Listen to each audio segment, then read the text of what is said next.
सीतापुर के जंगलों में मीनू नामक एक कौवी रहती थी। उसकी बहू का नाम था टूनी चिड़िया। दोनों सास बहुएं हर हमेशा लड़ाई किया करती थी।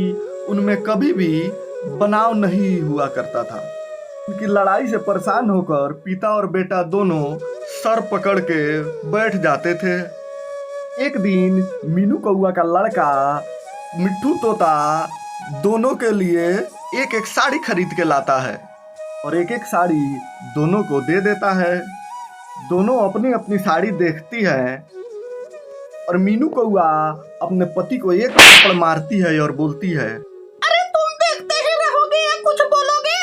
तुम्हारे इस नालायक ने हमसे बोला था कि अब की बार होली पे दोनों सास बहू के लिए एक एक साड़ी लाएगा, और लाया तो देखो मेरे लिए तो लग रहा है 200 रुपए की लाया, और उसके लिए देखो लग रहा है 5000 रुपए की साड़ी खरीद के लाया है। ऐसे कब तक चलेगा?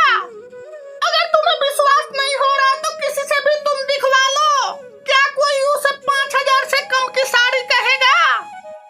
अपनी सास की बात सुनकर इधर टूनी चिड़िया भी अपने पति मिट्ठू तोता को एक थप्पड़ मारती है और बोलती है, अरे तुम भी ऐसे मुंह देखते रहोगे या कुछ बोलोगे? अपनी माँ को क्यों नहीं समझा रहे हो कि उसकी साड़ी 5000 की है और मेरी साड़ी 5000 की? क्या ये तो 500 की भी नहीं लग रही है। कौन ऐसा बेवकूफ होगा जो देख के इस साड़ी का दाम 5000 लगाएगा? चलो अब तो चाहे जो हो, पत्नी को कौन पूछता है? माँ पे ही तो ज्यादा प्यार बरसाओगे। अरे हे भगवान, ये क्या कर रही हो तुम लोग? तुम लोगों की लड़ाई से तो बिल्कुल हम लोग परेशान हो गए हैं। हमारे सर के बाल झड़ जा रहे हैं पीस पीस के। अरे तुम दोनों की साड़ियों की कीमत 5000 ही है। पिताजी की सर की कसम खा के बोल रहा हूँ। मीनू कौआ अपने पति को एक थप्पड़ मारती है और बोलती है, अरे देखा तुमने? ये तुम्हारी कसम खा रहा है, अपनी पत्नी की कसम नहीं खा रहा। तुम मर जाओगे तो चल जाएगा इसे, क्योंकि मैं तुम्हारे मरने के बाद ये लोग मेरी दुर्दशा करेंगे ना।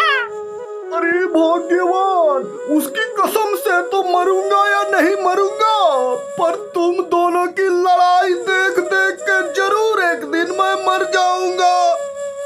अरे अगर तुम दोनों को ये अपने अपने ऊपर विश्वास नहीं है तो एक दूसरे की साड़ियाँ क्यों नहीं बदल लेते? तुम लोगों की लड़ाई से परेशान हो गए हैं हम लोग। चलो जल्दी जल्दी खाना दो हम लोगों को, 8 बज गए हैं, हमें अब काम पे जाना है। कालू कौवे की बात सुनकर टूनी चिड़िया बोलती है, क्या 8 बज गए? अरे सासू माँ, अरे अपनी सीरियल तो बीत जाएगी। चलो जल्दी जल्दी चल के अपना सीरियल देखते हैं। अरे बहू, इन लोगों की बेकार बातों में हम लोगों का समय बीतता जा रहा है। चल जल्दी चल, हम लोग अपना सीरियल देखते हैं। और सुन लो तुम लोग, जब तक हमारा सीरियल नहीं बीतेगा तुम लोगों को खाना नहीं मिलेगा। तो दोनों उधर जाके आराम से बैठ के सीरियल देखने लगती है और इधर बाप बेटे इंतजार कर रहे होते हैं कि कब सीरियल बीते और उन्हें खाना मिले। सीरियल देखते हुए एक ऐसा सीन आता है जब दोनों सास बहू आपस में मिल के रोने लगते हैं। अरे पिताजी, अरे इन लोगों की बातें हम लोगों के समझ में आती नहीं। बाहर तो इतनी लड़ाई करते रहते हैं, पर सीरियल देखते वक्त ये लोग बिल्कुल अपना सारा लड़ाई झगड़ा भूल जाते हैं और आपस में मिलजुल कर इतने हंसी खुशी और रुलाई भी मिल के ही करते हैं। अरे बेटा, अब मैं तुझे क्या बताऊं? मैं तो संन्यास लेने की सोच रहा था। यही सोच के एक आश्रम में गया था, पर वहाँ पता चला कि सारी सीटें फुल है। अभी इतनी जल्दी खाली नहीं होने वाली है। अरे देश में इतने लोग अपने बीवियों से परेशान हैं कि सीटें कैसी खाली होगी। चलो कोई बात नहीं, अपने गांव में एक सन्यासी बाबा आए हैं, चलो उनके पैर पकड़ लेते हैं और बोलेंगे कि कोई ना कोई उपाय जरूर बताए हमें। फिर अगले दिन दोनों जाके सन्यासी बाबा से मिले और उन्हें अपनी सारी परेशानियां बताई। अरे बेटा, अरे ये कोई नई बात नहीं है। आज से 25 साल पहले मैं अपने पत्नी से जब पीछा छुड़ाया था तब भी मेरे साथ यही बुरा हाल हुआ था। और आश्चर्य की बात तो ये है कि वो सीरियल आज तक चल रहा है। अरे बाहर आके पता लगा हमें कि ये दुनिया कितनी प्यारी है। पत्नियों के चंगुल से निकलने के बाद ही मुझे पता लगा। कोई बात नहीं, मैं कुछ ऐसा कर देता हूँ कि तुम्हारी पत्नियां तुम्हारी आदर भाव जरूर करने लगेगी। फिर सन्यासी बाबा ने अपने त्रिशूल को घुमाते हुए कुछ जादू मंत्र किया और क्या करना है इन दोनों को बताया। फिर एक दिन दोनों सास बहू सोफे पे बैठ के टीवी देख रही थी और ये दोनों बाप बेटे नीचे बैठे हुए थे। बच्चे भी एक तरफ नीचे बैठे हुए थे। थोड़ी देर में ही दोनों सास बहुएं रोने लगी।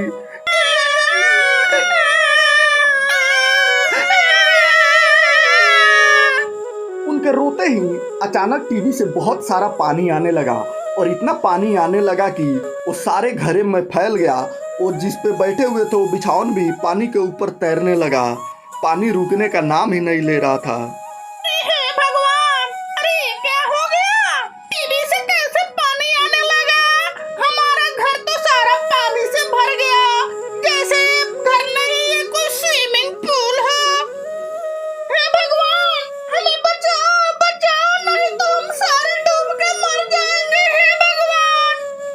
उन दोनों को रोता हुआ देखकर पिता और पितृ ने बतलाया कि देखो, अगर तुम दोनों हम लोगों को परेशान नहीं करोगे, हम लोगों को अच्छे से रखोगे, सीरियल कम देखा करोगे, ये वादा करो तो ये पानी अपने आप खत्म हो जाएगी। हाँ बेटा, हाँ, हम वादा करते हैं। हम तुम लोगों को कभी भी परेशान नहीं करेंगे और सीरियल भी अब नहीं देखा करेंगे बेटा। अरे हाँ जी, मैं भी सीरियल नहीं देखूंगी और आप दोनों को बहुत इज्जत करूंगी और समय समय पे खाना भी दिया करूंगी। दोनों का ऐसा वादा करते ही एकदम से सारा पानी गायब हो जाता है।